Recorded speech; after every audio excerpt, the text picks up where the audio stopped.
El Ministerio Conéctate a Jesús y el Centro de International Seminar Unlimited, TISU, presentan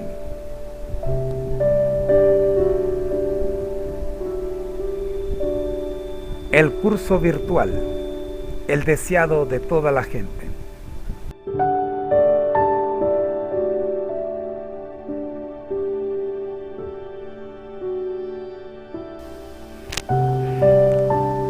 Oremos.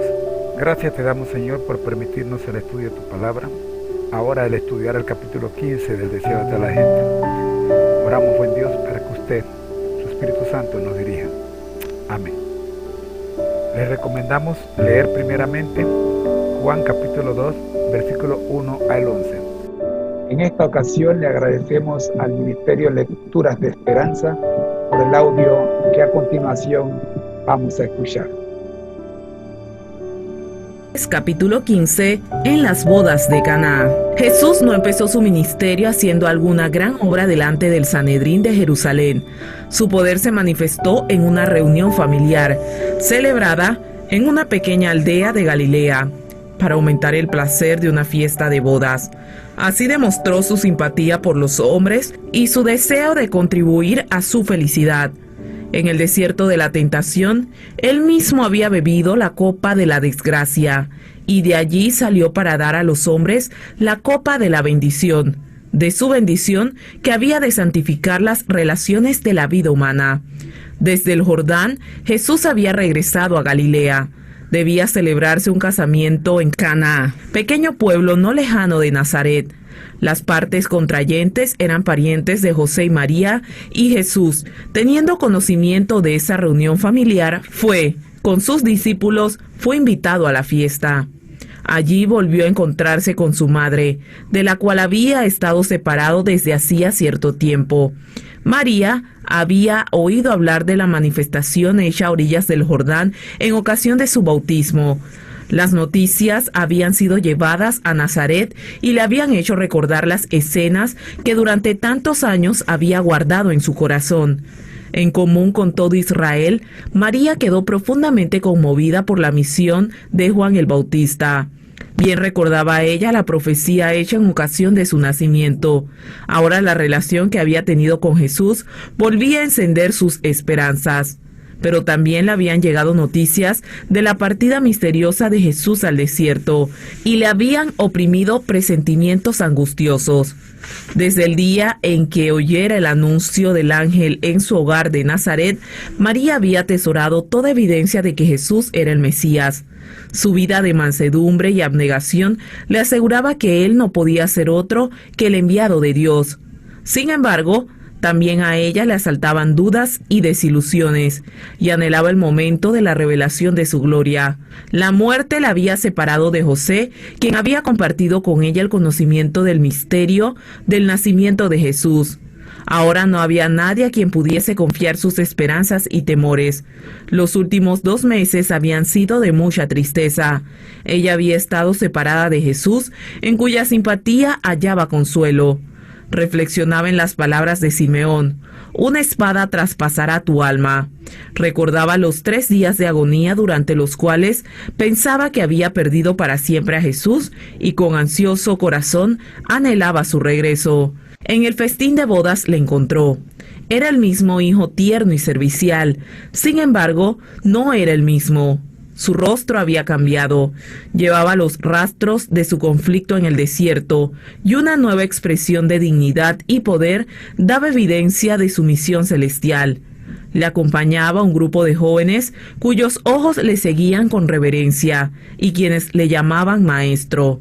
Estos compañeros relataron a María lo que habían visto y oído en ocasión del bautismo y en otras partes, y concluyeron declarando: hemos hallado aquel de quien escribió Moisés en la ley y los profetas.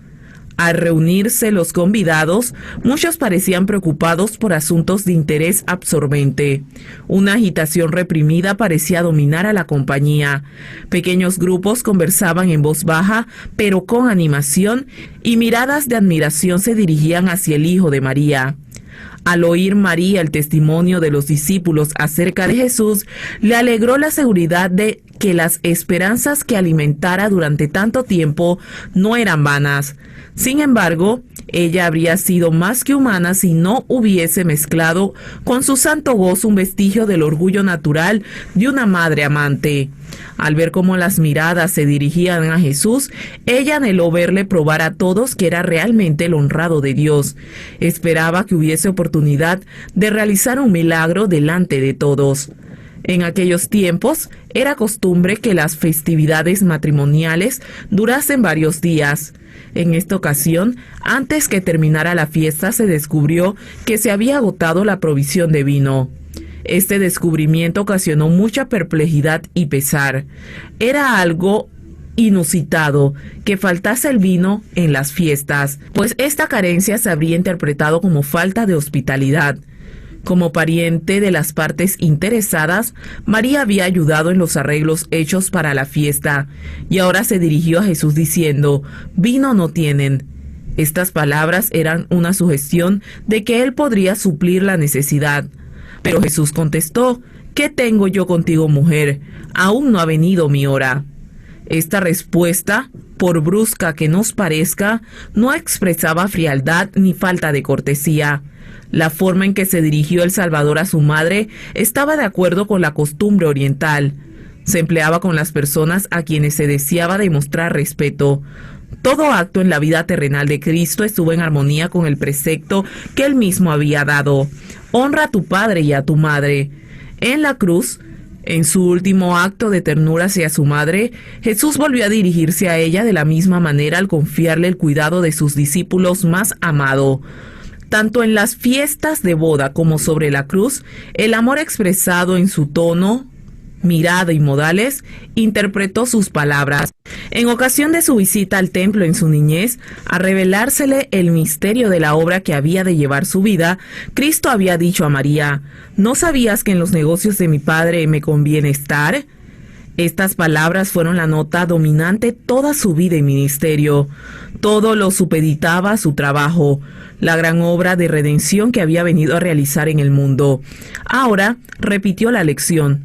Había peligro de que María considerase que su relación con Jesús le daba derechos especiales sobre él y facultad para dirigirle hasta cierto punto en su misión. Durante 30 años había sido para ella un hijo amante y obediente, y su amor no había cambiado, pero debía atender ahora la obra de su Padre. Como hijo del Altísimo y Salvador del mundo, ningún vínculo terrenal debía impedirle cumplir su misión ni influir en su conducta. Debía estar libre para hacer la voluntad de Dios. Esta lección es también para nosotros. Los derechos de Dios superan aún el parentesco humano. Ninguna atracción terrenal debe apartar nuestros pies de la senda en la que Él nos ordena andar. La única esperanza de redención para nuestra especie caída está en Cristo. María podía hallar salvación únicamente por medio del Cordero de Dios. En sí misma no poseía méritos. Su relación con Jesús no la colocaba en una relación espiritual con Él diferente de la de cualquier otra alma humana. Así lo indicaron las palabras del Salvador. Él aclara la distinción que hay entre su relación con ella como hijo del hombre y como hijo de Dios. El vínculo de parentesco que había entre ellos no lo ponía de ninguna manera en igualdad con él.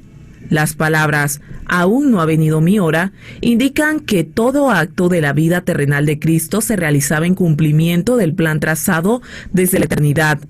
Antes de venir a la tierra, el plan estuvo delante de él, perfecto en todos sus detalles, pero mientras andaba entre los hombres, era guiado paso a paso por la voluntad del Padre. En el momento señalado, no vacilaba en obrar. Con la misma sumisión esperaba hasta que llegase la ocasión. Al decir a María que su obra no había llegado todavía, Jesús contestaba el pensamiento que ella no había expresado, la expectativa que acariciaba en común con su pueblo. Esperaba que se revelase como Mesías y asumiese el trono de Israel. Pero el tiempo no había llegado. Jesús había aceptado la suerte de la humanidad, no como rey, sino como varón de dolores, familiarizado con el pesar. Pero aunque María no tenía una concepción correcta de la misión de Cristo, confiaba implícitamente en él. Y Jesús respondió a esta fe. El primer milagro fue realizado para honrar la confianza de María y fortalecer la fe de los discípulos. Estos iban a encontrar muchas y grandes tentaciones a dudar. Para ellos, las profecías habían indicado, fuera de toda controversia, que Jesús era el Mesías. Esperaban que los dirigentes religiosos le recibiesen con una confianza aún mayor que la suya. Declaraban entre la gente las obras maravillosas de Cristo y su propia confianza en la misión de Él. Pero se quedaron asombrados y amargamente chasqueados por la incredulidad, los arraigados prejuicios y la enemistad que manifestaron hacia Jesús los sacerdotes y rabinos. Los primeros milagros del Salvador fortalecieron a los discípulos para que se mantuviesen firmes frente a esta oposición. En ninguna manera desconcertada por las palabras de Jesús, María dijo a los que servían a la mesa: «Haced todo lo que os dijere». Así hizo lo que pudo para preparar el terreno para la obra de Cristo. Al lado de la puerta había 6 grandes tinajas de piedra y Jesús ordenó a los siervos que las llenasen de agua. Así lo hicieron. Entonces, como se necesitaba vino para el consumo inmediato, dijo: «Sacad ahora y presentad al maestrasala». En vez del agua con que había llenado las tinajas, fluía vino. Ni el maestrasala ni los convidados en general se habían dado cuenta de que se había agotado la provisión de vino. Al probar el vino que le llevaban los criados, el maestresala lo encontró mejor que cualquier vino que hubiese bebido antes y muy diferente de lo que se servía al principio de la fiesta. Volviéndose al esposo, le dijo: «Todo hombre pone primero el buen vino y cuando están satisfechos entonces lo que es peor, mas tú has guardado el buen vino hasta ahora». Así como los hombres presentan el mejor vino primero y luego el peor, así también el mundo con sus dones. Lo que ofrece puede agradar a los ojos y fascinar los sentidos, pero no resulta satisfactorio. El vino se trueca en amargura, la alegría en lobreguez. Lo que empezó con canto y alegría termina en cansancio y desgracia. Pero los dones de Jesús son siempre frescos y nuevos. El banquete que Él provee para el alma no deja nunca de dar satisfacción y gozo. Cada nuevo don aumenta la capacidad de receptor para apreciar el gozo y las bendiciones del Señor. Da gracia sobre gracia. No puede agotarse la provisión. Si moramos en Él, el recibimiento de un rico don hoy nos asegura la recepción de un don más rico mañana.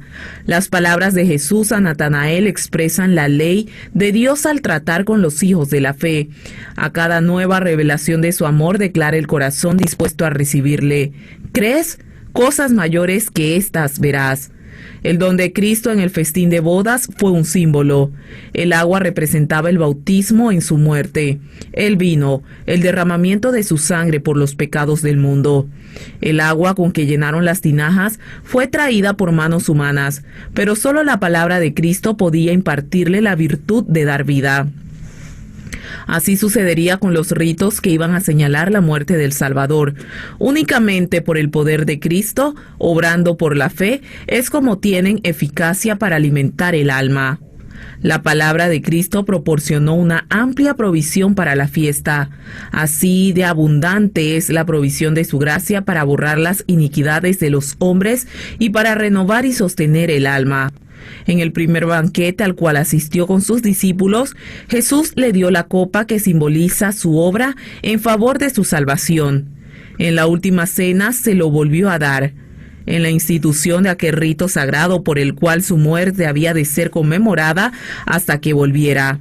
Y el pesar de los discípulos al tener que separarse de su Señor quedó consolado por la promesa de reunirse que les hizo al decir: «No beberé más de este fruto de la vid hasta aquel día, cuando lo tenga que beber de nuevo con vosotros en el reino de mi Padre». El vino que Jesús proveyó para la fiesta y que dio a los discípulos como símbolo de su propia sangre fue el jugo puro de uva. A esto se refiere el profeta Isaías cuando habla del mosto en un racimo. y dice: no lo despreciéis, qué bendición hay en él.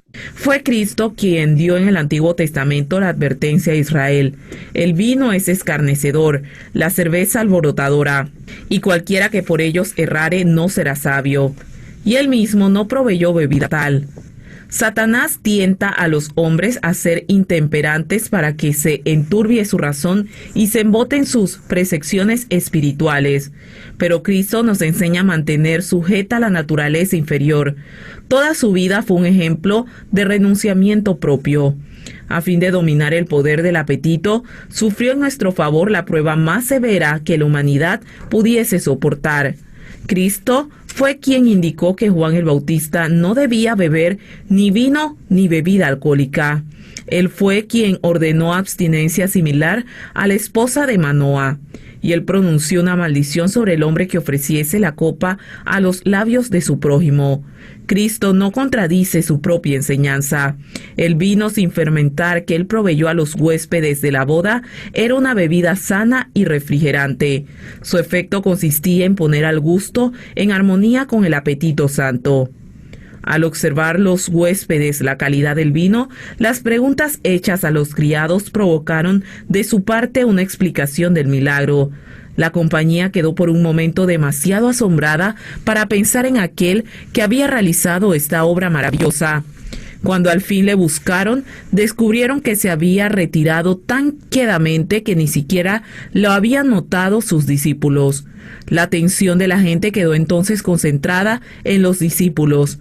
Por primera vez tuvieron la oportunidad de confesar su fe en Jesús.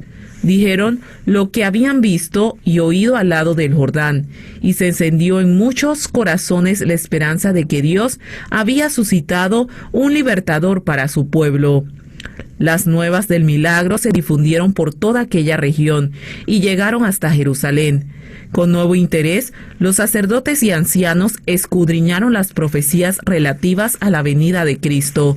Existía un ávido deseo de descubrir la misión de este nuevo maestro que de manera tan modesta aparecía entre la gente. El ministerio de Cristo estaba en notable contraste con los ancianos judíos. La consideración por la tradición y el formalismo que manifestaban estos había destruido toda verdadera libertad de pensamiento o acción. Vivían en continuo temor de la contaminación. Para evitar el contacto con lo inmundo, se mantenían apartados no solo de los gentiles, sino de la mayoría de su propio pueblo, sin tratar de beneficiarlos ni de ganar su amistad. Espaciándose constantemente en esos asuntos, habían empequeñecido sus intelectos y estrechado la órbita de su vida. Su ejemplo estimulaba el egoísmo y la intolerancia entre todas las clases del pueblo. Jesús empezó la obra de reforma poniéndose en una relación de estrecha simpatía con la humanidad. Aunque manifestaba la mayor reverencia por la ley de Dios, reprendía la presuntuosa piedad de los fariseos y trataba de libertar a la gente de las reglas sin sentidos que la ligaban. Procuraba quebrantar las barreras que separaban las diferentes clases de la sociedad, a fin de unir a los hombres como hijos de una sola familia. Su asistencia a las bodas estaba destinada a ser un paso hacia la obtención de este fin. Dios había indicado a Juan el Bautista que morase en el desierto, a fin de mantenerlo escudado contra la influencia de los sacerdotes y rabinos, y prepararlo para una misión especial. Pero la austeridad y el aislamiento de su vida no era un ejemplo para la gente. Juan mismo no había indicado a sus oyentes que abandonasen sus deberes anteriores. Los instaba a dar evidencia de su arrepentimiento, siendo fieles a Dios en el lugar donde los había llamado. Jesús condenaba la complacencia propia en todas sus formas. Sin embargo, era de naturaleza sociable. Aceptaba la hospitalidad de todas las clases. Visitaba los hogares de los ricos y de los pobres, de los sabios y de los ignorantes. Trataba de elevar sus pensamientos de los asuntos comunes de la vida a cosas espirituales y eternas. No autorizaba la disipación y ni una sombra de livianidad mundanal manchó su conducta. Sin embargo, hallaba placer en las escenas de felicidad inocente y con su presencia sancionaba las reuniones sociales. Una boda entre los judíos era una ocasión impresionante y el gozo que se manifestaba en ella no desagradaba al Hijo del Hombre. Al asistir a una fiesta, Jesús honró el casamiento como institución divina. Tanto en el Antiguo como en el Nuevo Testamento, la relación matrimonial se emplea para representar la unión tierna y sagrada que existe entre Cristo y su pueblo. Y en el pensar de Cristo, la alegría de las festividades de bodas simboliza el regocijo de aquel día en el que se llevará a la esposa a la casa del Padre, y los redimidos, juntamente con el Redentor, se sentarán a la cena de las bodas del Cordero. Él dice: de la manera que el novio se regocija sobre la novia, así tu Dios se regocijará sobre ti. Ya no serás llamada dejada, sino que serás llamada mi deleite, porque Jehová se deleita en ti. Jehová gozaráse sobre ti con alegría, callará de amor, se regocijará sobre ti con cantar. Cuando la visión de las cosas celestiales fue concedida a Juan el apóstol, escribió: yo oí como la voz de una grande compañía, y como el ruido de muchas aguas, y como la voz de grandes truenos que decía: Aleluya, porque reinó el Señor nuestro Dios Todopoderoso. Gocémonos y alegrémonos y démosle gloria, porque son venidas las bodas del Cordero, y su esposa se ha aparejado. Bienaventurados los que son llamados a la cena del Cordero. Jesús veía en toda alma un ser que debía ser llamados a su reino. Alcanzaba el corazón de la gente, yendo entre ella como quien desea su bien. La buscaba en las calles, en las casas privadas, en los barcos, en la sinagoga, a orillas del lago, en las fiestas de boda. Se encontraba con ella en sus ocupaciones diarias y manifestaba interés en sus asuntos seculares. Llevaba sus instrucciones hasta la familia, poniéndola en el hogar bajo la influencia de su presencia divina. Su intensa simpatía personal le ayudaba a ganar los corazones. Con frecuencia se dirigía a las montañas para orar en la soledad, pero esto era en preparación para su trabajo entre los hombres en la vida activa. De estas ocasiones salía para aliviar a los enfermos, instruir a los ignorantes y romper las cadenas de los cautivos de Satanás. Fue por medio del contacto y la asociación personal como Jesús preparó a sus discípulos. A veces les enseñaba sentado entre ellos en la ladera de la montaña, a veces a la orilla del mar, o andando con ellos en el camino. Les revelaba los misterios del reino de Dios. No sermoneaba como hacen los hombres hoy. Donde quiera que hubiese corazones abiertos para recibir el mensaje divino, revelaba las verdades del camino de salvación. No ordenaba a sus discípulos que hiciesen esto o aquello, sino que decía: seguid en pos de mí. En sus viajes por el campo y las ciudades, los llevaba consigo a fin de que pudiesen ver cómo enseñaba él a la gente. Vinculaba su interés con el suyo y ellos participaban en la obra con él. El ejemplo de Cristo al vincularse con los intereses de la humanidad debe ser seguido por todos los que predican su palabra y por todos los que han recibido el evangelio de su gracia. No hemos de renunciar a la comunión social. No debemos apartarnos de los demás. A fin de alcanzar a todas las clases, debemos tratarle donde se encuentren. Rara vez nos buscarán por su propia iniciativa. No solo desde el púlpito han de ser los corazones humanos conmovidos por la verdad divina. Hay otro campo de trabajo, más humilde tal vez, pero tan plenamente promisorio. Se halla en el hogar de los humildes y en la mansión de los encumbrados, junto a la mesa hospitalaria y en las reuniones de inocente placer social. Como discípulos de Cristo, no nos mezclaremos con el mundo simplemente por el amor y el placer, o para participar de sus locuras. Un trato tal no puede sino traer prejuicios. Nunca debemos sancionar el pecado por nuestras palabras o nuestros hechos, nuestro silencio o nuestra presencia. Donde quiera que vayamos, debemos llevar a Jesús con nosotros y revelar a otros cuán precioso es nuestro Salvador.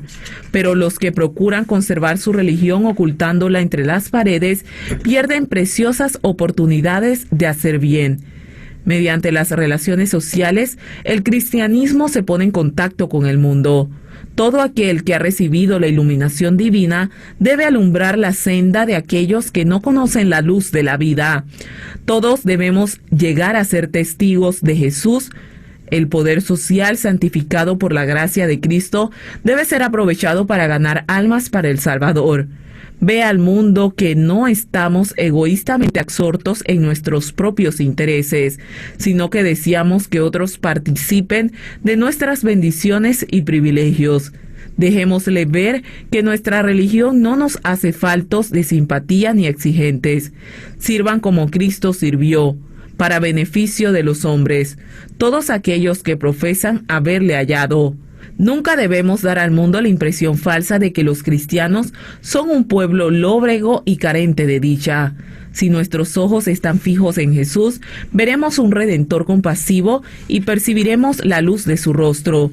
Doquiera reine su espíritu, morará la paz, y habrá también gozo, porque habrá una serena y santa confianza en Dios. Los que siguen a Jesús le agradan cuando muestran que, aunque humanos, son partícipes de la naturaleza divina. No son estatuas, sino hombres y mujeres vivientes. Su corazón, refrigerado por los rocíos de la gracia divina, se abre y expande bajo la influencia del sol de justicia. Reflejan sobre otros, en obras iluminadas por el amor de Cristo, la luz que resplandece sobre ellos mismos. Agradecemos que usted haya escogido este canal para estudiar el deseado de toda la gente. Lecturas de Esperanza es el ministerio que nos proporciona en esta ocasión el audio para este capítulo. Le damos a ellos las gracias por tener este sitio en internet y se lo recomendamos también a ustedes. Ha sido una producción del ministerio Conéctate a Jesús en la voz de su hermano en Cristo. Permítame orar. Gracias, Dios, te damos por permitirnos estudiar la personalidad de tu Hijo. Gracias por dejarnos conocerle. Sabemos, oh Señor, que este tiempo de pandemia usted nos ha brindado con un propósito y no queremos perder el mismo viendo televisión, jugando o haciendo cualquier otra cosa. Es por eso, oh Dios, que hemos diseñado este curso. Y qué mejor libro texto que el deseado de toda la gente. Gracias, Señor. Oramos por todos los que están tomando el curso. Oramos también por aquellos que por alguna razón no pueden asistir a las clases, pero escuchan los videos que hacemos. Gracias por los diferentes ministerios que han grabado los distintos audios que estamos utilizando. Gracias, Señor. Oramos en el nombre de Jesús. Amén. Estuvo con ustedes su hermano en Cristo, José Moreno. Nos vemos mañana. No olvide, tenemos una cita. Bendiciones.